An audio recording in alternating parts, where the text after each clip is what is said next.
부산에는 세계에서 하나밖에 없는 묘지가 있습니다.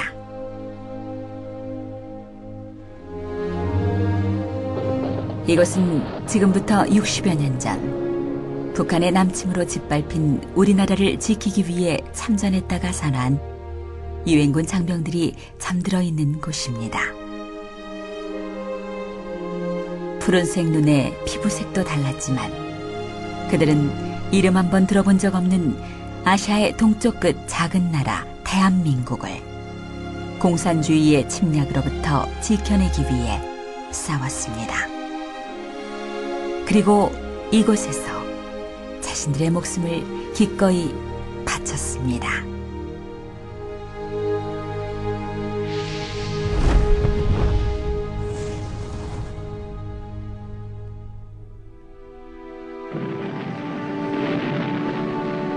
(1950년 6월 25일) 새벽, 북한은 소련의 지원을 받아 치밀하게 준비해온 남침을 개시하였습니다. 북한의 기습 남침에 대한 대비가 전혀 되지 않고 있었던 대한민국은 전쟁 발발 3일 만에 수도 서울을 적들에게 내주고 후퇴를 거듭할 수밖에 없었습니다.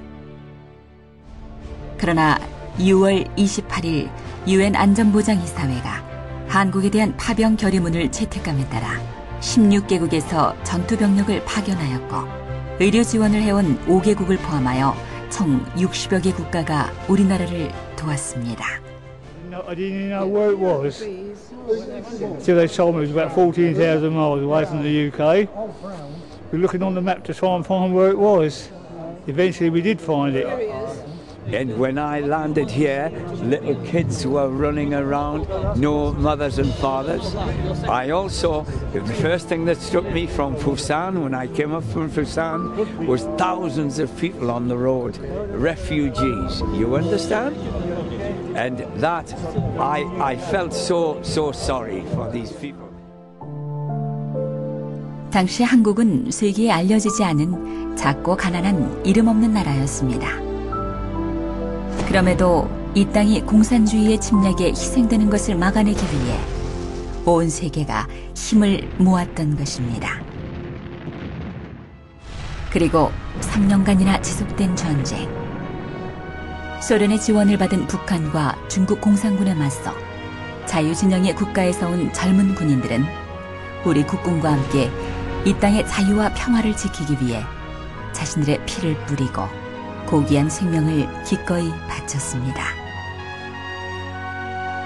그리고 적들의 손에서 우리 대한민국을 끝까지 지켰습니다.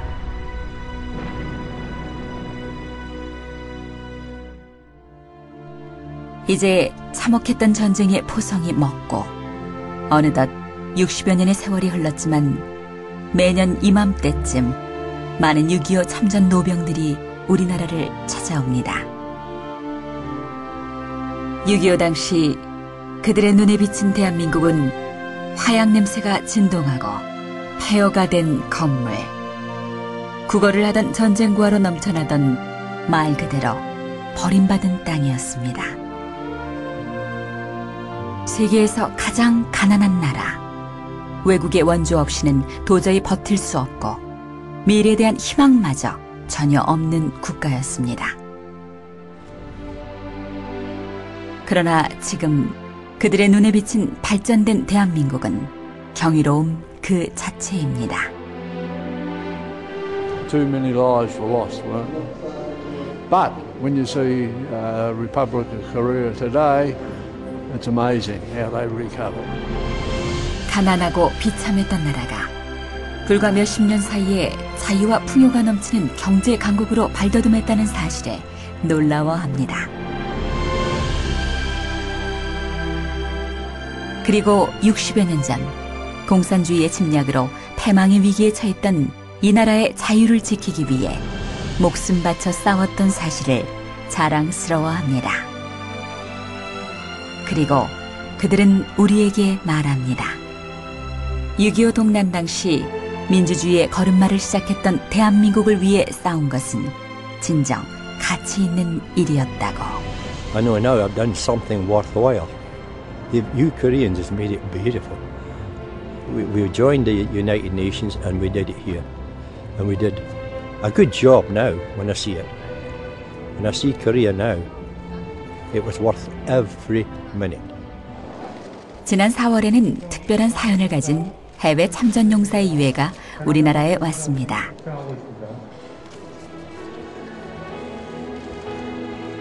우리에게 캐나다판 태극기 휘날리며라고 알려져 있는 허쉬 형제. 당시 동생은 먼저 한국전에 참전했었고 그 동생이 걱정되던 형은 다니던 회사를 그만두고 동생의 부대로 자원 입대하여 한국에 왔습니다. 그러나 두 형제는 전쟁 기간 동안 서로 만나지 못하다가 형이 총에 맞아 숨지기 직전 기적처럼 최후의 만남을 갖게 되었습니다. 그 후 동생은 세상을 뜨는 순간까지도 형을 그리워하다 형이 잠들어 있는 곳에 함께 묻히고 싶다는 유언을 남기고 생을 마감했습니다.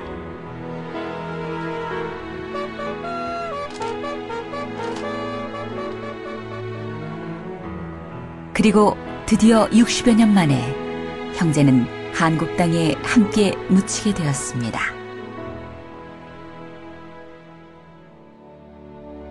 해마다 6월이 되면 한국전에 참전했던 세계 각국은 각종 기념행사를 개최하여 당시의 전투 상황을 회상하고 희생 장병들을 추모합니다. 그러나 정작 전쟁 당사국인 우리나라에서는 북한의 기습남침으로 발발한 6.25 동란에 대해 모르고 있거나 알고 있더라도 관심조차 가지려 하지 않는 사람이 있습니다. 만일 우리가 민족 최대의 비극인 6.25를 잊어버린다면 우리가 대한민국의 자유와 민주주의를 지키기 위해 목숨을 바친 이들의 고귀한 희생을 가볍게 여긴다면 우리는 진정 역사와 희생 영령 앞에 부끄러운 국민이 될 수밖에 없습니다. 6.25 동란의 폐허 속에서 한강의 기적을 일궈낸 우리 대한민국. 세계 10위권의 경제 대국. 전 세계를 강타하고 있는 한류 열풍. 대한민국은 이제 세계를 선도하는 경제 강국으로 부상하였으며 과거 원조를 받던 나라에서 이제는 원조를 주는 나라로 국제사회에 당당히 그 위상을 높였습니다. 그리고 높아진 국제적 위상에 걸맞게 세계 평화 유지를 위한 병력도 해외 각국에 파견하고 있습니다. 또한 우리는 지난 60여 년 동안 자주국방의 기치 아래 굳건한 안보 태세를 확립하였고 최상의 대북 억지력을 갖추었습니다. 우리는 앞으로 북한이 어떤 도발을 해오더라도 단호하고 강력하게 응징할 것입니다. 평화는 거저 주어지는 것이 아님을 알기에 지난 60여 년 전 세계 각국의 젊은 청년들이 이 땅에서 흘렸던 피가 헛되지 않도록 하기 위해 그리고 국제사회의 주역으로 성장한 자랑스런 대한민국을 후손들에게 물려주기 위해 우리 조국 대한민국을 반드시 지켜낼 것입니다.